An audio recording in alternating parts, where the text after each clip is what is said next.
Municipal ఎన్నికల polling కు ఇక కొద్ది గంటలు మాత్రమే ఉండడంతో ఓటర్లను ప్రసన్నం చేసుకునేందుకు అభ్యర్థులు పోటాపోటీగా డబ్బులు పంపిణీ చేస్తున్నారు.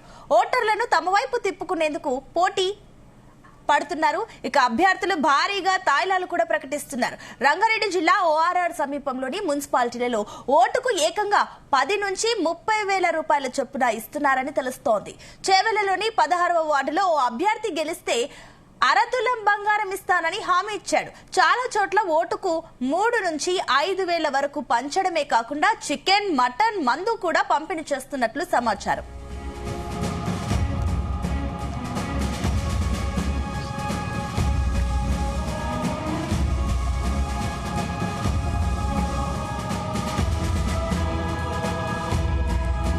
రైట్, ఇదే అంశానికి సంబంధించి మరిన్ని డీటెయిల్స్ మా కరెస్పాండెంట్ వంశీకృష్ణ అందిస్తారు. వంశీ, ఏదైతే ఎన్నికల ప్రచారం ముగియడంతో ఏదైతే ప్రలోభాలకు తెరలేస్తాయని కూడా చెప్పాలి. వివిధ పార్టీల నేతలు, వివిధ పార్టీలకు సంబంధించినటువంటి నాయకులు ఖచ్చితంగా ఎన్నికల్లో గెలిచి తీరాలి అనే ఉద్దేశంతో కూడా ప్రజలకు తాయిలాలు అందిస్తున్నటువంటి సందర్భం కూడా మనకు కనిపిస్తోంది. ఒక్కొక్క ఓటును వేల పెట్టి కొనాలన్న ఉద్దేశంతో కూడా రాజకీయ నాయకులు భావిస్తున్నటువంటి సందర్భం కూడా మనకు కనిపిస్తుంది. ఇప్పటికే నిన్న నుంచి కూడా 5 గంటలకు ప్రచారం ముగిసిన తర్వాత అనేక ప్రాంతాల్లో అటు ఏదైతే ఓటర్లను ప్రభావితం చేయడానికి పెద్ద ఎత్తున ప్రయత్నాలు జరుగుతున్నాయని కూడా చెప్పాలి. ఎన్నికలు వచ్చాయంటే చాలు ఓటర్లకు కూడా పండగ అని కూడా మనం చెప్పాలి. మున్సిపల్ ఎన్నికల పోలింగ్ కు ఇంకా కొద్ది గంటలు మాత్రమే ఉండటంతో ఓటర్లను ప్రసన్నం చేసుకునేందుకు అభ్యర్థులు పోటాపోటీగా డబ్బులు పంపిణీ చేస్తున్నారు. ఓటర్లను తమ వైపు తీసుకునేందుకు పోటీ అభ్యర్థులు భారీగా తాయిలాలు ప్రకటిస్తున్నటువంటి సందర్భం కూడా మనకు కనిపిస్తుంది. రంగారెడ్డి జిల్లా ఓఆర్ఆర్ సమీపంలోని మున్సిపాలిటీలో ఓటుకు ఏకంగా 10 నుంచి 30 వేల చొప్పున ఇస్తున్నారని కూడా తెలుస్తుంది. దాంతో పాటుగా చేవెళ్లలోని 16వ వార్డులో ఓ అభ్యర్థి గెలిస్తే అరతులం బంగారం ఇస్తానని కూడా హామీ ఇచ్చినట్టు కూడా తెలుస్తుంది. దాంతో పాటుగా చాలా చోట్ల ఓటుకి 3 నుంచి 5 వేల వరకు పంచడమే కాకుండా చికెన్, మటన్, మందు పంపిణీ చేస్తున్నట్లు కూడా మనకు అందుతున్నటువంటి సమాచారం. ప్రజెంట్ మనం చూస్తా ఉన్నాము.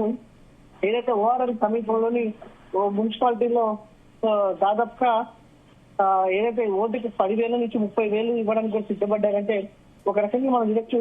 ఉమ్మడి రంగారెడ్డి జిల్లాలో దాదాపుగా 50% మేర రియల్టర్లు పోటీ చేస్తున్నటువంటి సందర్భం కూడా మనం చూస్తాం. రాష్ట్రంలోనే అత్యంత కాస్ట్లీ ఎలక్షన్ ఎక్కడ జరుగుతుందంటే అది ఉమ్మడి రంగారెడ్డి జిల్లాలోని మున్సిపాలిటీలోనే ఈ యొక్క ఎన్నిక జరుగుతుందనేది కూడా మనం చెప్పాలి. దాదాపుగా ఏదైతే 600 ఏదైతే దాదాపుగా ఓవరాల్ గా అటు ఉమ్మడి రంగారెడ్డి జిల్లాలో ఇండిపెండెంట్ అభ్యర్థులతో పాటు అంతా కలిపి చూసుకుంటే మాత్రం 1000 మందికి వరకు కూడా పోటీ చేస్తా ఉన్నారు. ఇందులో ప్రధాన పార్టీలో నుంచి దాదాపుగా 400 మంది వరకు కూడా రియల్టర్లే ఉన్నారంటే మనం అర్థం చేసుకోవచ్చు. ఈ మున్సిపల్ ఎన్నిక ఉమ్మడి రంగారెడ్డి జిల్లాలో ఎంత కాస్ట్లీ ఎన్నికగా మారిందనేది కూడా మనకు చాలా స్పష్టంగా అర్థమవుతోంది. వారందరూ కూడా పేరు మోసినటువంటి రియల్టర్లుగానే ఉన్నటువంటి సందర్భం. దాంతో పాటుగా వారి కుటుంబ సభ్యులు రియల్టర్లు ఏదైతే వారి కుటుంబ సభ్యులు కూడా ఈ ఎన్నికల్లో పెద్ద ఎత్తున నిలబడినటువంటి సందర్భం కూడా మనకు కనిపిస్తోంది. ప్రధాన పార్టీలు వారికి మద్దతుగా టికెట్ ఇచ్చినటువంటి సందర్భం కూడా మనం చూస్తా ఉన్నాం. ఇదే కాకుండా మరో పక్క అధికార పక్షం కావచ్చు, దాంతో పాటుగా ప్రధాన ప్రతిపక్షాలైనటువంటి బీఆర్ఎస్, బీజేపీ కూడా పెద్ద ఎత్తున తాయిలాలు ప్రకటన చేయడానికి కూడా ముందుకు వస్తున్నట్టు కూడా తెలుస్తోంది. అనేక ప్రాంతాల్లో డబ్బుని విచ్చలవిడిగా పంచుతున్నట్టు కూడా మనకు తెలుస్తోంది.